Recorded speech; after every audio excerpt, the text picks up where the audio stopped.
بەناوی خوای گەورە سڵاوتان لێبێت بەڕێزان لەم بەرنمەیە سەرلەسەر بارودۆخ خێرینی کوردستان و پەیوەندیەکان لەگەڵ بەغداد هەروە هەڵبژاردننی داهاتووی پەرلەمانی عێراقیش دەکەین کەوا بڕیارە لە کۆتایی ئەم ساڵ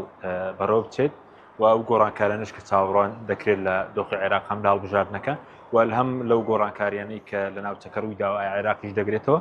لەسەر ئەم پرسانە قسە دەکەین. میوانداری بەڕێز داناشەی جەزا پەرلەمانتاری پێشوو عێراقمان کردو کاک دانا بەخێر بێ سوپاسی ئەمە دەبوو. سپاس بۆ جەناب سپاس دەکەین. بەسەرتاگە لە دۆخی ناوخۆ دەست پێ بکەین زۆر قسەرەوە دەکرێت هەڵبژاردن کراوە 6 مانگێکە بە بۆ چوونی بەڕێزت هۆکاری چییە کە تاکو ئێستا حکوومەتی نوێ پێک نهاتووە پەرلەمان ناتوانێت کۆ بێتەوە؟ سلااو ڕێزم بۆ جەنابەت بۆ بینەرانی کەناڵی پێیان. من لە ڕوویەکەوەڵم تەندروستە کە حکومەت دوا زوو پێک نێنرێت، بەڵام زۆر تەندروست نابێگەیتر لەوە زیاتر تاخیر بێت. تەسەوڕم ینی دوو حیزبی جیاوازن لە قۆناغێکی جیاوازا بوون، هەندێک ئەجندا و تەحدای زۆر هەبوو لە بەردەمی هەردوو لایە. ئەمە وای کرد کە نزیک بوونەوەکەش کاتی پێویست بێت و جگەلەوەی ژمارەی کورسیەکانی پەرلەمان ئەمە ژوای کرد کە ئەو دوو حیزبە پێویستیان زیاتر بێک بێت، چکە هیچ یامێکیان ناتوانێت بەتەنیا بەڵێ. بۆیە ئەمە وای کرد دووبارە کە پێویستیان بەیەک زیاتر بێت. ئەم پێویستیەش بە تەکید دواکە کە هەر لایەنێک بە قووەتەوە تەفاوز دەغە لایەنێکی بکە، هەر لایەنێک بتوانێت ئەجندای باشتری هەبێ. ئەمە پێویستی بەکات بووە. تەسەوڕەکەم بەس ئێستا تر وەختی هاتووە و ڕێکەوتنەکانیش نزیک بووەتەوە لەوەی کە بچێتە قۆناغی کۆتایی بە پێوی کە گوێمان لێ بووە، عنی بە پێوی کە ئەخوێنرێتەوە محتەمەلە لە ماوەی مانگێک مانگونیچکە تا مانگی شەشوانە تەسەوڕەکەم ئەم کابینێتتر ڕێکخێ ناچێتە دوای هەڵبژاردننی پەرلەمانی عێراق کە لە مانگی 11 دەکرێت، چکان دێکێنە ڕەنگە بڵێن لەبەر هەڵبژاردنیش دوا بکەوێت ئەم پێکەنانی کابینەیە. بەڕای من ئەگەر بچێتە دوای هەڵبژاردنەوە زەرەرێ بێ بە هەڵبژاردنەکە نە قازانجی بێ، ینی باشترە پێشەوە هەڵبژاردن بڵێن کابینەکە دروستکرێ، پێشەوە یەک ڕیز بن، پێشەوە حکوومەتێکی متەکامیل هەبێ، پێشەوە با بڵێن حکوومەتێکی بنکەفراوانی بەهێز هەبێ، ئەتوانی زیاتر مخاتەبێ جەماوەری خۆت بکەی. بەڵام ئێستا بەم شێوەیانی چۆن لەگەڵ جەماوەرەتە تۆ هێشتا لەگە ماڕێ نەکەوتوی ئێستا هەڵبژاردنێکیکەوە. ئەمە تەسەوڕەکەم هەم دوور بێ لە ئەجندای یەکێتی پارتیەوە. پێ دوێن گۆڕانکارێک ڕوودا لە سەرۆکایەتەکان بڵێن سەرۆکێرێم سەرۆکی حکوومەتە هەر لای پارتی بووە لە ماوەی ڕابردوم جارێکی تیەکی لەو سەرۆکایەتیانەی بەربکەوێ یاخوتەر وەک خۆی دەمێنێتەوە، چکە جگە لە سەرۆکی پەرلەمان کە لایەکێتی بڵێن یان سەرۆکی ئەنجومەنی دادوەری گۆڕانکارێک دەبێت لە پۆستەکانیش ڕووبدا. من تەسەورم وایە بە تەسەوری خۆم لە پۆستە ڕیاسیەکانە گۆڕانکاری وا دروست نابێت، ینی سەرۆکی حکوومەت و سەرۆکی پەرلەمان سەرۆکی حکوومەت بۆ پارتیە بێ، سەرۆکی پەرلەمان بۆ یەکێتیە بێت. تەسەورم وایە سەرۆکی هەرێم هەر بۆ پارتیە مێنێ و سەرۆکی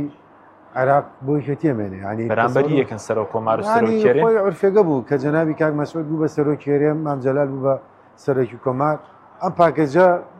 جەنابی کاک مەسعود و مەرحومی مام جەلال ینی تاوکەر یەکتر بوون، ینی پاڵپشتی یەکتر بوون لەو بابەتەیە. وەختی 2009 حملەی هەڵبژاردن بوو کە لیستی پارتی و یەکێتی پێکەوە بوو، مام جەلال ڕەحمەتی خۆی بانگەشێ بۆ کاک مەسعود دەکرد بۆ سەرۆکی هەرێم و بە پێچەوانەوە جەنابی سەرۆک بارزانی هەموو هێز و توانایکە خستەگەر بۆی کە مام جەلال سەرۆکۆمار بێ و پاڵپشتیش بکرێت. بۆیە ئەم دوو مەزنە پیاوانێ و کەسایەتیانە ئەم پاکەجیان بۆ شێوە بڕانەتەوە با بڵێن بەو شێوازە. بۆیە تەسەورەکەم بۆ ئاراستی ئەڕوە ئەوەی سەرۆکی حکوومەتی عادەتەن بۆ حزبی یەکەمە کە پارتیە، حزبی دووەم سەرۆکی پەرلەمان وەرەگرێت. باشە بەسبەر دوی کە دوێنش بافت تاڵبانی باسی لەوە کردبوو حەز دەکات ڕێکەوتنێکی استراتیژی هەبێ یاخود ئەوە نوێ بکرێتەوە. هەڕوودەدا لە بینی پارتی و یەکێتیانی بۆ ئەم کابینەی اتفاقێکی نوێ ینی وەکو هاوشێوە ڕێکەوتنە استراتیژیە ئەوە بڕێوەیە سەیری کە خۆی زمینیان هەر ڕێکەوتنی استراتیژی هەیە لە بینی پارتی و یەکێتیە. تۆ ئازدەو بێنە لە هەڵبژاردنە قسە نەماوە بڵێن هەڵنەوەشاوتەوەی کۆن من ئەڵێم زمینیان هەر هەیە هەر هەیە بۆ هەیە ینی سەیری واقع حاڵکە تا ئێستا پارتی و یەکێتی پەیوەندیان هەرێمێنێ شەریکن لە حکوومەتی هەرێمە بۆ ساتێک لە دوای 1970 و لە دوای 1970 اینجا لە دوای 2009 اینجا دوای 2007 تەمەوە قۆناغانی کە ئەو اتفاقانە کراوە هیچ کاتێ پارتی و یەکێتی لێک دوور نەکەوتونەتەوە لە حکوومەتا پێکەوە بوون ئیدارەی حکوومەتیان کردووە لەمە لە فەحساسەکانە پێکەوە بریانە لەسەرەوە ڕاستە بۆ لە وختە لێرە و لە هەبووە ڕاستە گلەی گازنده بۆ ئەژمێنێت بەڵام لە ڕۆیا گشتی استراتیجیەکەوە هەردوو حەزب ئەزانن کە بە پرسیارەتی گرنگ و مێژووی لەسەر شانێ دووچانە بە باش و خراپ و هەردووچان بەپرسن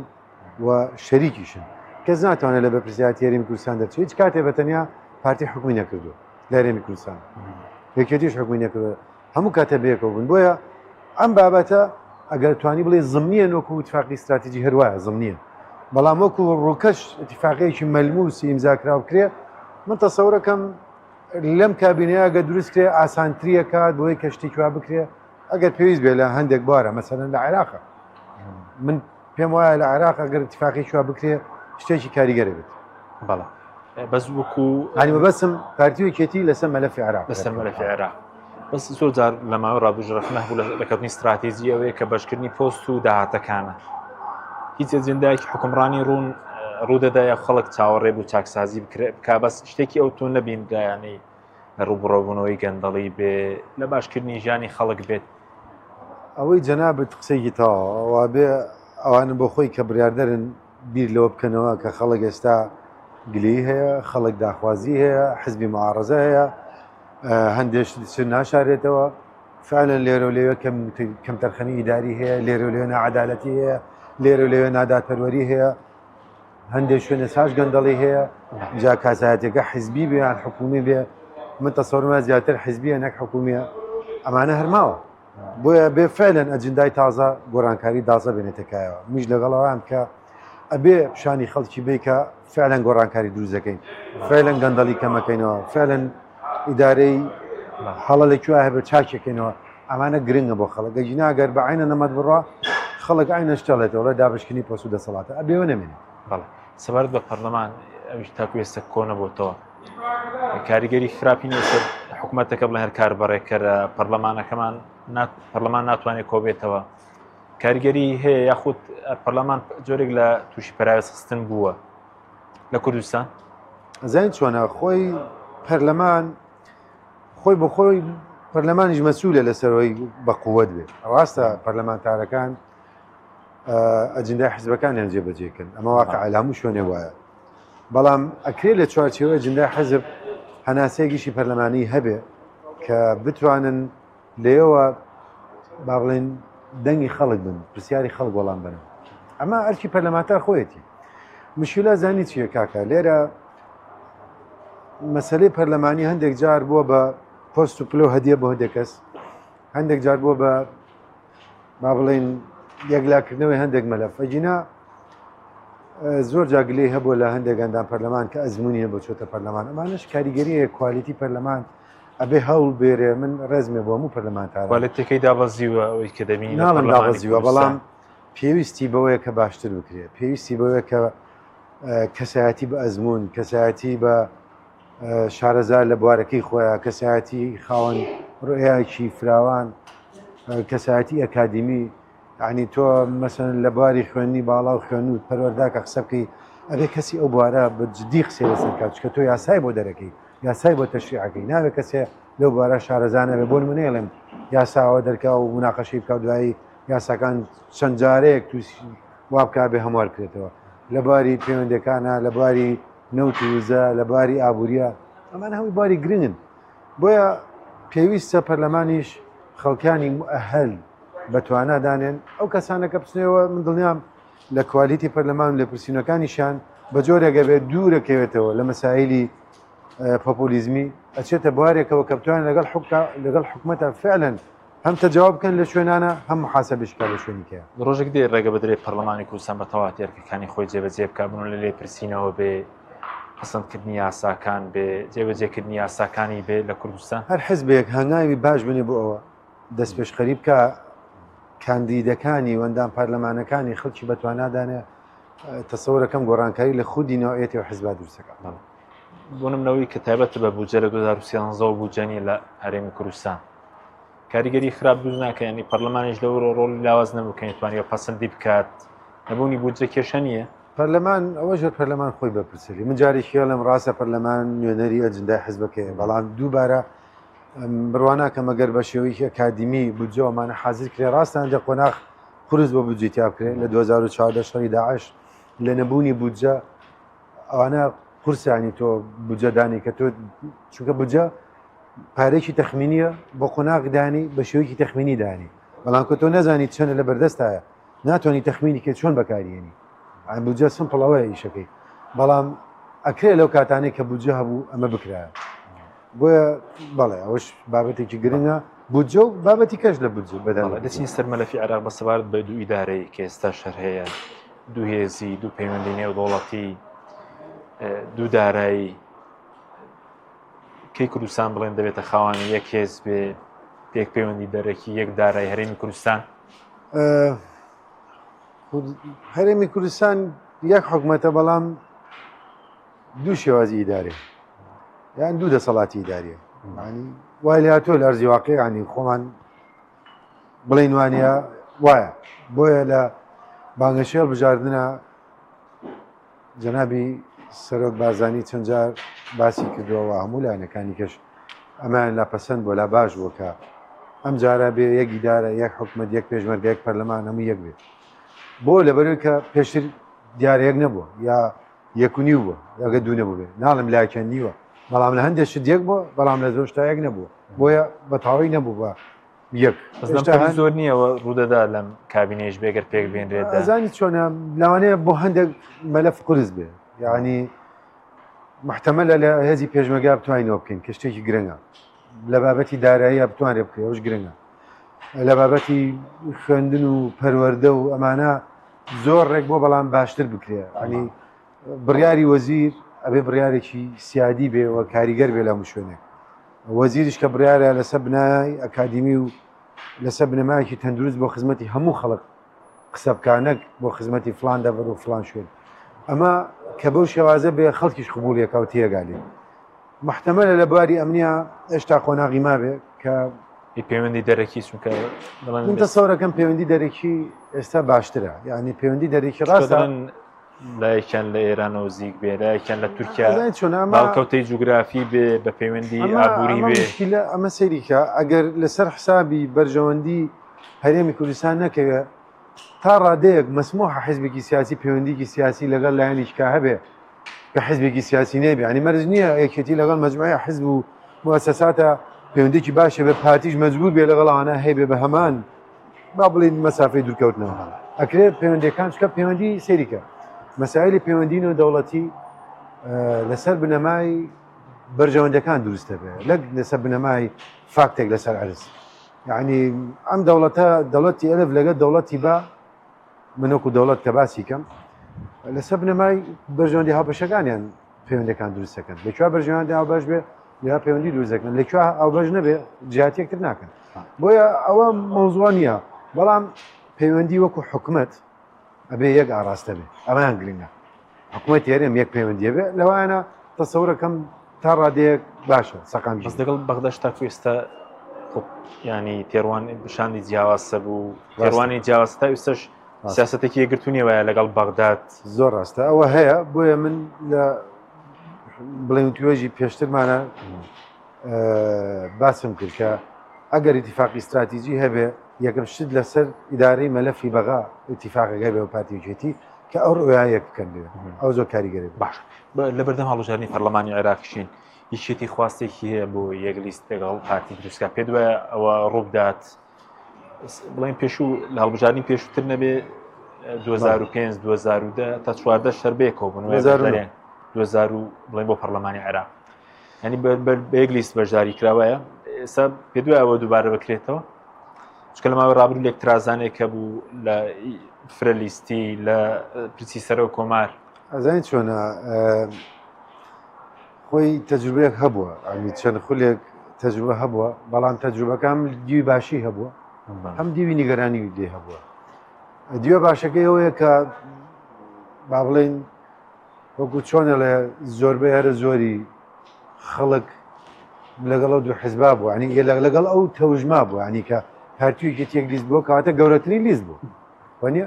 ئەمە بە خۆی کاریگەریە بۆ کە سەقامگیریەک دروست بوو بەڵام لە شێوەیەکی کە دووبارە ناوەڕۆکیان سەقامگیرۆک و خۆی جێبەجێ نەکراوە یان ناوەڕۆکیان ڕێکەوتنێک و خۆی جێبەجێ نەکراوە بۆیە ئەگەر بکرێت لە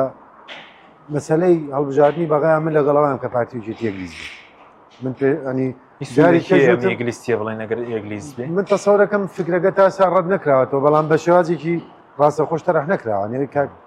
بافڵ باسی کرد منیش گوێم لێ بوو وەکو خواستێک هەیە یەکێتی بۆ خواستەی هەیە ئێستا زیاتری خواستە لەلایەن یەکێتیەوە بەدی دەکرێت پەیوەندی بەچێ خەمیەوەی هەبێ وەکو چاودێرێ بەرەزیا خۆ پەیوەندی بووێت کە لە هەڵبژارنەکانی داهاتوو خۆی ترسیە بێ چونکە لە هەڵبژاردننی ڕابردووی پەرلەمانی کوردستان بەڵێن زۆر گەورەدرا بەڵام ئێستا جۆرێک لە پاشەکشێ هەیە وەکو چاودێرگەوەی لی دەخوێنیتەوە دەخۆتە سێریکە خۆی گەر یەک لیز بن بەم بازناو بژاردنانە ئەتوان دەنگی باشتر بێن ئەگەر اتفاقێکی کۆنکرێتی جەنتڵمانانەش بکەن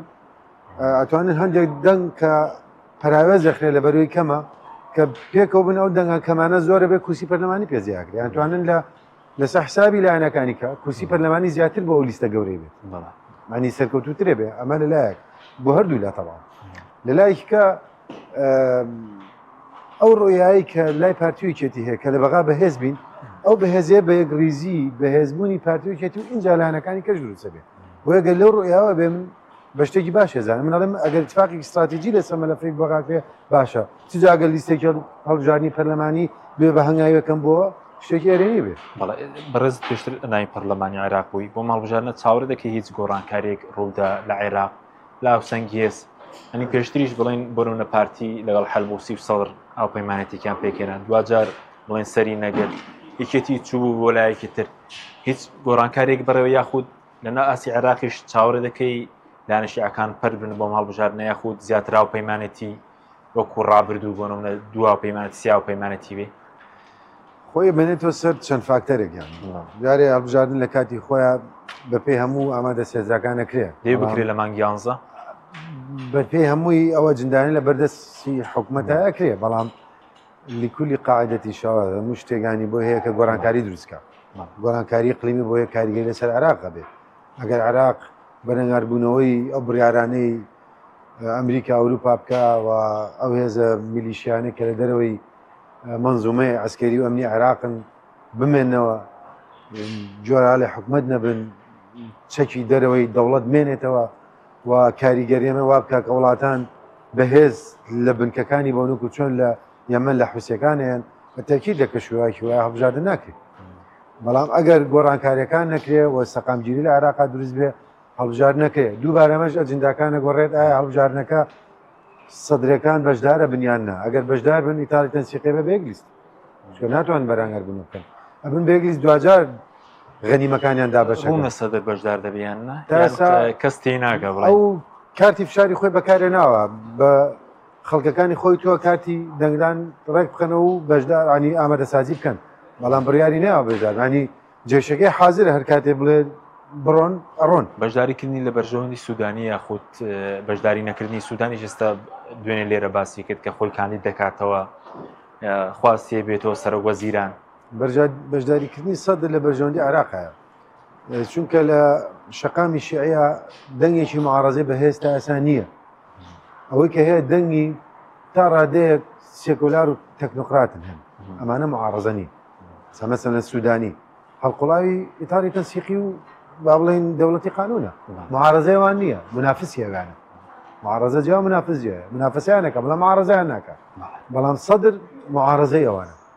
هەناسەیەکی معارەزەیە فشارێکی گەورەیە بۆ سەریان بوونی سەدر زۆر گرنگە بۆ عێراق بۆ هەرێمی کوردستان بۆ ئایندە عێراق بەڵام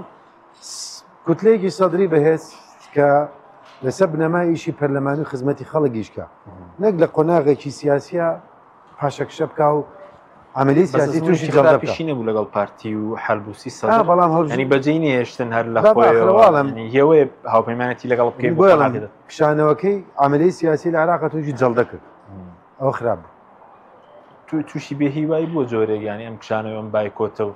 ئەتر جەڵدە نەخۆشیە کە ئەنی با بڵێن پارتی و حزبی تەقەدوم و لەگەڵ هەندێک لایەنی کای تەکنۆقرات و ئەوانە ینی مەجبور بوون لەگەڵی تاریخی و بۆ نمونە لەگەڵ سەدرا و پەیمانی بکەنەوە پارتی و حەلبوسیەوە یاخود ئەزمموی ڕابردوو ئەزمونێکی خراپ بوو بڕوا ناکەم بە ئاڕاستێ دروست بێتەوە جارێ حەلبوسی دوور کەوتۆتەوە لە جندای هەموو هەرێمی کوردستان و بە تایبەتی پارتی بۆچی وەکارەکەی چی بوو خۆ پێشتر جۆرێک لاوەپەیمانەتیە بوو بۆ ئەمە ڕوویدا بڵێن والله ێزای چۆنە مەسلەی سیاسەتی محەممەد حەلبوسیەت بۆ شێوە بوو ینی کەسێکی متەزەبزبە ئەو کەسێکە هەندێک بڕیار کاریگەری لەسەرەوە بە پارتیش جاتێکی نە حزبەکەی محەممەد حەلبوسی نەخودی محەممەد حەلبوسی نەکردووە ناندە قۆناغ هاوکاریش بوون لە 2010 ئەمە هاوکاری بوون و پاڵپشتیمان کرد بە دەنگەکانمان بوو بەسەرۆکی پەرلەمانیش نابێ کوتلەی پارتی بۆ منە یا کوتلێکی نێتوانانی ئەبوو هەموو کوتانە بەشدارین بەڵام دیارەوە ئەجندای سیاسی خۆی گەڕیەوە بۆ خەتێکی نزیک لە وڵاتێکی دراوەسێ و لەژێر فشارە پێ دوای هیچ گۆڕانکارێک ڕوودا ینی پێشا ئەو باسی هەڵبژار نەکەت کرد ینی بۆ من شیعەکان لە حکومڕانیان سونە زیاتر بێتە پێشەوە کورد هیچ شتێکی وا بڕێوێ لە عێراقەوەی کە خۆت وای دەخوێنیتەوە خۆی بەعام پانۆرامەکە عێراق وایە هێزی یەکەم شیعەن نەک وەکو ژماردە بەڵام وەکو هێز و خاوەن بڕیار و خاوەن موسەساتەکان ئێستا شیعەکان لە دوای ئەوانەوەی کە کاریگەری هەبێ کووردە اینجا سونێ هەرچەنە ژمارەی سونە زۆرترە بەڵام کاریگەری کورد زیاتر لە سون تا ئێساش لە بەغدا لە عێراق بۆ لەبەر دوو فاکتەری گرنگ یەک کورد خاوەنی هەرێمی کوردستانە کە جوغرافیایکی موحەدە جوغرافیایکی مەقبولە لە کۆمەلگای نێودەوڵەتی تا ئێستا کاریگەری زۆری هەیە لەسەر سیاسەتی عێراقی ناکرێت پەرازیش بکرێت فاکتەری دووەم کێشەی خودی ناو سونەخواانە کە خاوەنی با بڵێن کەسایەتەیەک یان چەند کەسایەتەیەکی مێژووی کاریزمانی تاسە ئەو وای کردووە کە نە لە ڕووی ئاینیەوە تەڵان نە لە ڕووی سیاسیشەوە بۆیە وای کردووە کە کاریگەریەکەیان لەسەر بڕیاری عراقی لاوەستر بێ کاریگەریەکی با بڵێن دابشکراوە لە سنووری منطقەیە کا کەسێکە لە سنووری منطقەیەش کا کەسێکێ بەڵام ئاسی عراقا ملمانەیەکتریە ینی پێشتر دوای گۆڕانکارەکانی سوورەت وا پێشبین دەکرا سونەکان بەهێزتر بن هەرێمێکیان بۆ دروست بێ ئەوە ڕوو نادات هەرێمێک بۆ سونەکان لە عێراق تەسەورم نییە تەسەورم تا ئێستا خودی سونەکان خۆیان داوای نەکردو ئێستا لە دوای ئەو انقلاب ئەو شۆڕش و انقلابێت چۆن نایانی لە سووریا دروست بوو یان ڕوخانی ڕژێمی باسی و ڕژێمی بەشار ئەسەد و هاتنە سەری حکمێکی سونی کە سونیەکان واڵێن ئەمە ئومێدێکی بۆ هەندێک لەوانەیە هەندێک سیاسەتمەدار دروست کردووە کە ئێستا نەختێک نەمەتی قسەکردیان بەرزتر بۆتەوە بەڵام من بڕوا ناکەم عێراق بەو هێزەی کە شیعە هەیەی بەو دەسەڵاتی کە هەیەە بۆ پاڵپشتەی کە ئێران وڵاتانی کێ بۆ شیعەکان ێرەکەن و ئاسان نییە وەکو سووریا بتوانن دەسەڵات و هێز وەرگن لێرە ئەو مایە تێشتا بۆ چاڕوانێکی زۆر هەبوو لە دوای سووریاوە چاودێرێکی زۆر خوێنەوەیان وابوو کە ئەو گۆڕانەشە دەگاتە عێراق بڵێن ئەوەی کە لە سووریا ڕوویدا گۆڕانی ڕژێمەکە من بڕوانیە لە عێراقا سێری کە لە عێراقا حکومە دەگۆڕێت سیستەمی بەڕێوەبردن نەگۆڕێت بەڵام نیزامی سیاسی ناگۆڕێت لە عێراقا ئەو نظامە سیاسیە ئەوروپا و غەرب دروستی کردو ئەمریکا ئەی پارێزێ نظامی فیدرالی عێراق پەرلەمانی عێراق ئەو نظامێک ئەمێنێتەوە بۆ خۆی شیعەش ئەو پشکیان ئەمێنێت کورد و ئەمانەش ئەمێنێ بەس ئەوەی کە گۆڕانکاری پێویستە دروست کرێ عێراق بەرە وڵاتێکی موسساتی ببرێ عێراق خاوەنی سیادەی خۆی بێ خاوەنی بڕیاری خۆی بێ خاوەنی استراتیژی خۆی بێ عێراق غەرێ بۆ ئاراستەیە بڕوە نەک هەڵۆشانەوە ڕوخانی نظامەکەی وەکو نظامی بەبعس لە عێراق بڵێ نظامی سەدام حوسێن و دووبارە ئەمە دروست نابێت لە عێراق ئەمە عێراق بەرەو فەزایەکی خراپترە بات بۆ کورد وا باشە بڵێن عێراق تووشی کێشە بێ ئاڵۆزی هەبێ سوود لێ دەبینێ یاخود جۆرێک لە سەقامگیری هەبێ لە بەغداد بۆ کورد بۆ هەرێمی کوردستان بۆ هەرێمی کوردستان نەک عێراق هەر دراوسەیەک لە دەوروشتا ناسەقامگیر بۆ هەرێمی کوردستان خراپە ئەوە واقعە ینی لە عێراقا کە داعش و ملانێ دروست بوو ئاوارەکان هاتن بۆ هەرێمی کوردستان ینی ئەوە بابەتێکە کە بابەتێکی باش نییە ناڵێن هاتی ئاوارەکان باش نییە بەڵام ئاوارەکان لە نەهامەتی هاتوون مانای لە بوونی ڕووداوێکی ناخۆشە هاتوون خۆ بە سیاحەت و بۆ بزنس نهاتوون مەسەلەن ئەوە بابەتێکە کە کاریگەری زۆرە بێ کێشە لە عێراق دروست بێ لەوانە مەسایلی ئابووری دواکەوێ مەسایلی دەخلی دەوڵەت کەمکەوێ خەڵک بێ ئیش بێ ئەمانە من کاریگەریە بێ لە سەیرەمی کوردستانیش بە تاکیدەمەوە بە جۆرێک لە بەڕێز لە بەغدا بووی جۆرێک لە پاشکشێنی هەرێم نییە لە بەغدا ینی چۆڵکردنی بەغدا مەزیانی بۆ کورد نەبووە، ینی ئەگەر سەرکردەکان بە قورسایەکی گەورەتر حیزب کوردیەکان لە بەغدا بن کاریگەری زیاتریان نابێت، چکە ئێستا کاتی خۆی لە نووسینەوەی دەستور ڕۆڵێکی گەورەی کورتە بوو لە بنیانانەوەی دامەزراوەکان، بەڵام لەومایەدا پاشەکشەی زۆر نەکراوە بۆ کورد زیان نییە. طبعا ینی لەم چەند ساڵانەیە خیرە ئەومان بەدی کرد، بەڵام لەم 1-2 ساڵەیە من تەسەورەکەم لە دوای نەک بیزە بە دوای هەڵبژارنی سوودانی لە زەمەنی کازمیەوە پەیوەندەکان باشتر بوو. تەسەورەکەم بەرەو باشتری ژەڕات. ئەو متمان ئەزای چیە نێوان حکوومەتی هەرێمی کوردستان لەگەڵ حکوومەتی فیدرالی عێراقا کێشە نییە، چونکە ئەو حکوومەتێکە بژێراوە بە ڕەزامەنی من حزب سیاسی کوردستانی و سونیەکان و ملاک دروست بووە، بۆ یەک لێ لەسەر خودی حکوومەتەکە نیە وەکو سەرۆکی حکوومەت و کابینەکەی. ئەوەی کە کێشە دروست بووە لە بینی حکوومەتی هەرێمی کوردستان و حزب کوردستانەکان لەگەڵ ئەو لایەنانی لە پشتی پردەوە حکوومەتی عێراقی بن بڕێەوە، بە تەحدید حزب هەندێک لە حزب سیاسی شیعەکان ئەوە کێشەکەی دروست کردووە، لەوەش متمانەی لاواز کردووە کاریگەری لەسەر حکوومەت و پەرلەمانیش دروست کردووە. پێویستە ئەو هێڵی تەفاهمە دروست بکرێتەوە، یعنی ئەوەی کەوتمان پێشتر عێراق بێ بە موسەساتی بکرێ، بێ بڕیاری عێراق فشاری دەرەکی لەسەر نەبێ و لەژێر ئەجندای خودی بەرژۆندی عێراقا بە بۆی دوجار ئەگەر هەرێمی کوردستان پارتیەکی تێم حزبانێکە بەرژەوەندی هەرێمە عێراقیان بێت، حزبی دەوڵەتی فلان و قانون و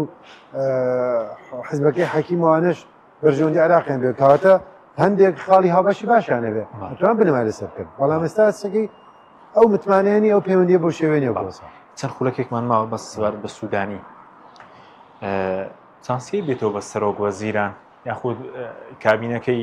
باش بوو لەگەڵ کورد بێ لەگەڵ شیعەکان خۆیان لەگەڵ سونە ئەزمونێکی نوێی پێشکەش کرد یاخود چانسی شێ بێتەوە؟ سێری کەسا وەکو خودی سوودانی هەندێک لایانی شیعە پێیان خۆش نەبێتە سەرۆک وەزیران، بۆیە ئەبینیت کازمیان داوت کردێتەوە و مستەفا کازمی هاتۆتەوە و ئەو لایەنانەی کە هەڕەشەی دادگایکردنیان لێ کرد استیقبالیان کردەوە لەگەڵ یا گەڕاون و بارزیان کردووە. ئەمە بۆ منافەسەکردنی سوودانی بووە کاندی دیشی کات نەبووی ئێسا نەماوە ئێستا هاتۆتەوە باش. بۆیە ئەمە یەکێکە لە بابەتانەی کەیانێ فعلەن خوتوکەی سوودانی پێبن یاوەرەوە سەرەوە خەتە یان ئەمە منافەسەکە دەبێت و کازمیش یەکێکە لەوانەیە کاریگەری هەیە لەسەر طبقەیەکی باشی خەڵکی تەکنەقڕات و خەڵکی سێکۆلارانوانە و ئەتوانێت لەو چوارچێوەیە ئیشی خۆی بکە. بۆیە کازمی هەیە کاریگەریە بێت، بەڵام دیسانەوە دەسەڵەکەم سوودانی بەهێزترە لەم قۆناغەیە. سوودانی تۆ زێکتوانی خۆی دەزواڵا بکە و ئەلامیان پاپشتی خۆی بکە لە هەندێک کاروبار کەکردێتی هەندێکیشی خزمەت گوزاریش. بەس چانسی سوودانی بێتەوە بە سەرۆک وەزیرە یان قورسە چکە لە دوای هەرمۆی مالیکیەوە بزانم دووجار بووە سەرۆک وەزیرە. ئەگەر سەدرەکان بەشدار بن نزیک بوونەوەیەک هەبێ لەگەڵ یانە شانسێکی زۆر بەهێزی هەیە. ئەگەر سەدرەکان بەشدار نەبن ئیتاری تەنسیقی پاڵپشتی لە سیاسی نەکا بە تایبەتی دەوڵەتی قانون شانسی زۆر کەمە. لەگەڵمە لە کەسێکی تەکنۆقراتیان کەسێکی نزیک لە بڕیاری خۆیاندانێن وەختە لەو زیاتر دەنیە. لەگەڵ کورد بڵین بەشدارن لە حکوومەتە پارتی ویشێتی ئەوەی کە تایبەت بوو لەسەر ڕێکەوتن لە کارنامەکەی بۆچی جێبەجێ نەکرا بۆ نمونە وەکو پرۆژه یاسایی بڵێن ئەنجومەنی فیدراڵی هەبوو، کاراکردنەوەی لیژنەی مادەی 140 هەبوو، هەمواری یاسای بۆچی ئەو پرۆژه یاسانە نەچوونە پەرلەمان یاسای نەوتۆپاس هەبوو بەڵێ بڵێ ئەمە هەر لە کارنامەی سوودانیدا.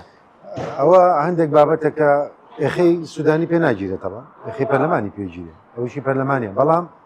سوودانی ئەیتوانی ئەو پرۆژە یاسانە لە کارنامەکەی دابوو دەیگوڵێ بیکە. ئەمەش دووبارە گەڕێتەوە بەو بابەتێک کە سوودانی خاوەنی بڕیاری کۆتایی نییە بۆ مەلەفانەیە، چونکە سوودانی بە پاڵپشتی و دەستدەسە پشتی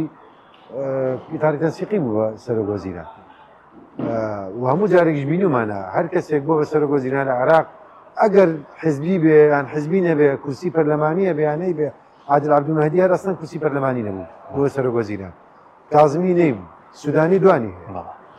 ئەمە کاریگەر نییە بەڵام ئەبێتەوە لە چوارچێوەی ئەجندای ئەوان بی بۆیە ئەم لەژێر ئەو فشارەیە نەیتوانی یاسای نەتوغاز بێنێ لەبەرەوەی حزب سیاسی شیعەکان هەتا ئێستا ڕێ نەکەوتون لە سەوردەکاری یاسای نەوتوغاز و هەندێک فاکتەری کە هەیە ینی فاکتەری دەرەکی هەیە کە لەوانەیە ئێستا بەرژەوەندی وڵاتێک نەبێت کە یاسای نەوتوغازە بێ و ئەم یاسای بچێتە ژێر چاودێری پەرلەمانەوە و نەوتی غازی عراق بچێتە ژێر چاوی پەرلەمانەوە و لە کۆمەلگای نێودەوڵەتی چاودێریکەن و بزانن لەکوێوە ئەم نەوتا ڕوا بۆ شۆ ڕوا چەندی بە قاچاقڕوا چەند لە ئێران نەکڕێت یا چەند لە سعودیەت ئەمانە بۆی جارێک نەچێت لە ژاوچێداریەوە بۆ ئەم یاسایش نەڕۆشتووە مادەی سەوسولەمانە ئەوەش بابەتێکە حکومەتی عراقی بەواقعی بڵێن ینی مۆزوع نییە ئەوەیە کە لەوەیە ئەوەی پشتی پەردە حکومی عراقەکە دووبارێڵێم ئەو حزب سیاسی شیعانە لەگەڵ هەندێک لایەنیکە ئەسڵەن نایەنەوە مادەیە هەبێت ئەسڵەن لە پەرلەمانە باز ناکرێت ئەسڵەن لەوانەیە بیانەوە یەکێک لە گۆڕانکاریەکان لە دەستوری عراقا و مادەی دەڕێنشێت کەس ناوی هەیە بۆ سەرۆکوەزیرانی داهاتوو ئێستا باز بکرێ کەس ناوی هەیە لە عێراق داسانە شیعەسا شتێک فێ بم پێشتر هەندێک ناوێ نەخستن ئەو بازارەوە بێ بووی سووتێنن ئەی کارتەکەی بسووتێ وانێ باڵا باڵا ئێستاوە ناکەن ئێستا جارێ هەر کەسێ باسەکرێ ئەڵێن دوورە لە ڕاستیەوە تا ئێستا ناوی کردنا کەس هیچ کەس نابێت وەکو دواتەوەر لەسەر هەرێم و بەغداد ینی کێشەی نەوت هەیە موچە هەیە بەگشتی کێشەی تر هەیە دەسەڵات هەیە لەم کابینێ باشترە لە کابینەکانی ڕابردوو کابینەی سوودانی مەبەستن زین چۆنە باشترە لە ڕوویەکەوە لە ڕووی خزمەت گوزاریەوە هەندێک شتی کرد کە حکوومەتی پێشش کردی بووی بەس هەندێکشت داوانێ زیاتر حملەی ئەلامی لەسەر بێ و داڵێ پرۆپاگاندێکی باشی بکرا لە ڕووی محاربەی فەسادەوە تا ڕادێک هەوڵی یا هەندێکشت بکە لە ڕووی بەڵام بتوانێت کە تەحجیمی هەندێک هێزی دەرەوە یاسا بکە نەخێسە کەوتونە ئەی پێوەست بە هەرێم مەبەستن پێوەست بە هەرێم لەگەڵ هەرێمە ینی بڵێم لەگەڵ حکوومەتەکەی کازمیە شتێکی وای فەرق نەبوو لەگەڵ حکوومەتی کازمیە ساڵێک بە بەردەوام معاژە بۆ گە کۆرۆنا نەبووە پەیوەندەکان تەندروست بوو لەگەڵ عادل عەبدولمەهدی من تەسەوڕم وایە عیلاقەی هەرێم و حکوومەتی هەرێم و حکوومەتی فیدرالی عێراق لە زەمەنی عادل عەبدولمەهدیە لە باشترین کاتی بوو بەڕای من چاوەڕێ بکەین کێشەی نەوت چارەسەر هێناردەکردنەوەی ئەوەی سەرۆکوەزیران دوێنێ کاک مەسعود باسی کرد ینی تشی قسە سەرۆ بابەتە مەسەلە هەرێمی کوردستان خوازیارە کە زووترین کادەمنەوەتە بڕوە لە بەرژەوەندی عێراقیشە بڕوە ڕاستە ئەم بەرژەوەندێ دووسارەیە سەرێکی سیاسیە بابەتێکی ئابوووریە لە ڕۆ سیاسەکەەوە من تەسەوەکەم درەنگ عێراق بڕیاریە لەسەرەوە بڕیارەکەشی لەوانێ بە تێک ڕای دەنگ نەبێ هەندێک لایەن لەساش لەوانێ لە دڵەوە حەز نەکەن بەڵام مەجبورن لە ژێر فشاری ئەمریکا و مەجبورن بۆ دوورکەوتنەوە لە هەندێک با بڵێن لێپرسینەوە ئەوە بکەن بەڵام دووبارە لە ڕووی قانونیەوە هێشتا هەر تۆزێک تەگەرە دروستەکە باش بەدۆ پرسیان بۆ هەڵبژارنی پەرلەمانی عێراق 329 کورسیە بپێی سەرژمێری 36 میلیۆنە دەبێت زیاد بکرێ بۆ 460 کورسی پێدای ژمارە کورسەکانی پەرلەمانی عێراق زیاد بکرێت ناویشیدا بەپێی دەستور بێ وایە بکەن بەپێی دەستور بێ وایە ئەبێ وابێت ئەس تەسەوڕ ناکرێت سکاری بکرێت ئێستا هیچ بەرنامەیەک نییە بۆ گۆڕانکاری لە قانونی هەڵبژاردن و بڵێن تەمسیلی پەرلەمانی لە عێراقا زۆر سوپاس دەکەین کاک دانای شەید جەزا ناوی پێشووی پەرلەمانی عێراق لە فراکسیۆنی پارتی سوپاسیان بەدەبوون دەکەین سوپاس بۆ بینەرانی بەڕێز سوپاس باوکارانم تا بەرنامێکی دیکە خواتان لەگەڵ